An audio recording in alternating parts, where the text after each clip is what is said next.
Assalamualaikum warahmatullahi wabarakatuh. Perkenalkan, nama saya Tertia Teola, NIM 186222091 dari kelas akuntansi pagi 2. Sebelumnya terima kasih kepada Bu Ulfa Oktavani Nasution SEMM yang telah memberikan saya kesempatan untuk menjawab pertanyaan ujian tengah semester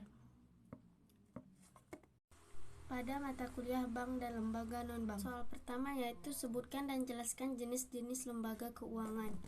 Yang pertama itu ada pasar uang. Pasar uang merupakan tempat pertemuan antara pemberi dana dengan calon konsumen. Di tempat ini suatu pihak dapat meminjam dana dari pihak lain dengan tingkat bunga tertentu sebagai imbalannya. Yang kedua ada pasar modal. Hampir sama dengan pasar uang. Pasar modal juga merupakan lembaga keuangan, bukan bank yang di tempat jual beli surat berharga, namun yang membedakan kedua terletak pada jangka waktu. Dan yang ketiga pegadaian. Pegadaian termasuk salah satu lembaga keuangan, bukan bank milik negara yang memiliki fungsi sebagai penyalur kredit kepada masyarakat. Pegadaian dapat menjadi solusi bagi orang yang ingin mengajukan pinjaman dengan menggadaikan barang berharga miliknya sebagai jaminan.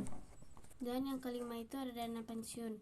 Perusahaan dana pensiun merupakan jenis badan usaha yang menyediakan layanan jaminan hari tua dengan cara menghimpun dana yang didapatkan dari pemotongan gaji pegawai setiap bulan selama seorang masih aktif bekerja. Dan yang keenam, perusahaan modal ventura merupakan otoritas jasa keuangan. Perusahaan modal ventura dapat didefinisikan sebagai badan usaha yang melakukan usaha pembiayaan atau penyertaan modal ke dalam suatu perusahaan yang menerima bantuan pembiayaan untuk jangka waktu tertentu. Ketujuh itu ada perusahaan sewa guna usaha. Perusahaan sewa guna atau yang sering disebut dengan leasing merupakan lembaga keuangan, bukan bank yang memberikan layanan pembiayaan dengan sistem kontrak sewa yang digabungkan dengan pembelian secara angsuran, baik itu kepada individu maupun perusahaan. Selanjutnya itu yang kedelapan ada bank sentral. Bank sentral merupakan suatu institusi atau badan usaha nasional yang berfungsi untuk menjaga stabilitas nilai mata uang yang berlaku di sebuah negara. Dan di Indonesia yang berperan sebagai bank sentral tak lain dan tak bukan adalah Bank Indonesia. Yang kesembilan, bank umum. Jenis lembaga keuangan bank selanjutnya adalah bank umum, yaitu lembaga yang menjadi perantara antara pihak yang memberikan dana dengan pihak yang membutuhkan dana.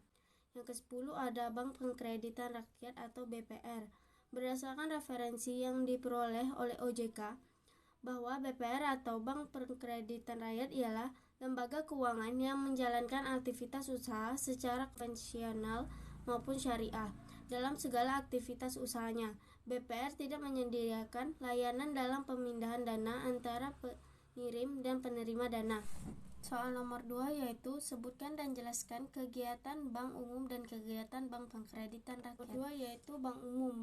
Bank umum itu ada funding seperti simpanan tabungan, simpanan deposito, simpanan giro. Lendingnya ada kredit, servisnya ada transfer, inkaso, clearing, safe deposito box, bank card, bank notis, menerima setoran dan menerima pembayaran. Yang kedua selanjutnya itu ada bank pengkreditan rakyat. Fundingnya itu ada simpanan tabungan, simpanan deposito. Lendingnya ada kredit. Larangan bank pengkreditan rakyat.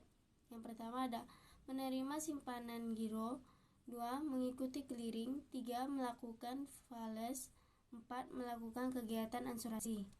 Selanjutnya yaitu soal nomor 3, sebutkan dan jelaskan sumber-sumber dana bank. Yang pertama, dana yang bersumber dari bank itu sendiri. Modal setoran dari para pemegang saham. Sumber dana dari bank itu sendiri terdiri dari yang pertama ada setoran modal pemegang saham, 2. Cadangan bank, 3. Laba bank yang belum dibagi. Yang kedua yaitu dana yang berasal dari masyarakat luas seperti simpanan giro, simpanan deposito, dan simpanan tabungan. Ketiga yaitu ada dana yang berasal dari masyarakat luas. Yang pertama kredit likuiditas dari Bank Indonesia, 2. Pinjaman antar bank. Yang ketiga itu ada pinjaman dari bank-bank luar negeri. Keempat, surat berharga pasar uang. 5. Dana yang bersumber dari lembaga lainnya. Selanjutnya itu soal nomor 4, sebutkan dan jelaskan prinsip-prinsip pemberian kredit. Yang pertama itu ada karakter. Karakter adalah sifat atau watak seseorang dalam hal calon debitur. Tujuannya adalah memberikan keyakinan kepada bank bahwa sifat atau watak dari orang-orang yang akan diberikan kredit benar-benar dapat dipercayai. Keyakinan itu tercerminkan dari latar belakang si nasabah, baik yang bersifat latar belakang pekerja maupun yang bersifat pribadi seperti cara hidup atau gaya hidup yang dianutnya, keadaan keluarga, hobi, dan social standingnya.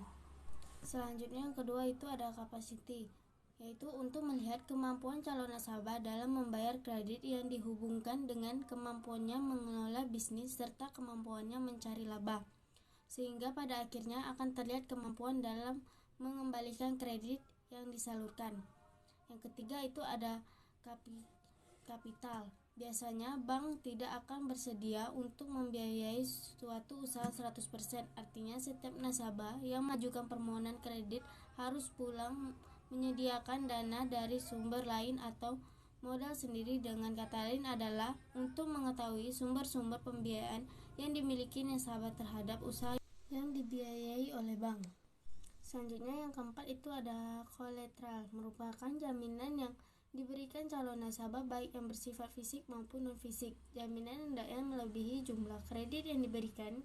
Jaminan juga harus diteliti ke nasabahnya sehingga jika terjadi sesuatu masalah, jaminan yang dititipkan akan dipergunakan secepat mungkin. Fungsi jaminan adalah sebagai pelindung dari resiko kerugian.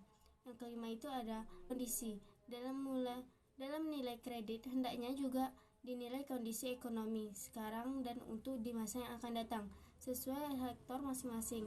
Dalam kondisi perekonomian yang kurang stabil, sebaiknya pemberian kredit untuk sektor tertentu jangan diberikan terlebih dahulu, dan kalaupun juga diberikan sebaiknya juga dengan melihat aspek usaha tersebut di masa yang akan datang.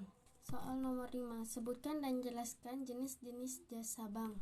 Yang pertama itu ada clearing. Clearing merupakan jasa penyelesaian utang piutang antar bank dengan cara saling menyerahkan warkat-warkat yang akan dikeliringkan di lembaga clearing atau penagihan warkat seperti cek yang berasal dari dalam kota. Yang kedua itu ada inkasso. Inkasso merupakan jasa bank untuk menagihkan warkat-warkat yang berasal dari luar kota atau luar negeri.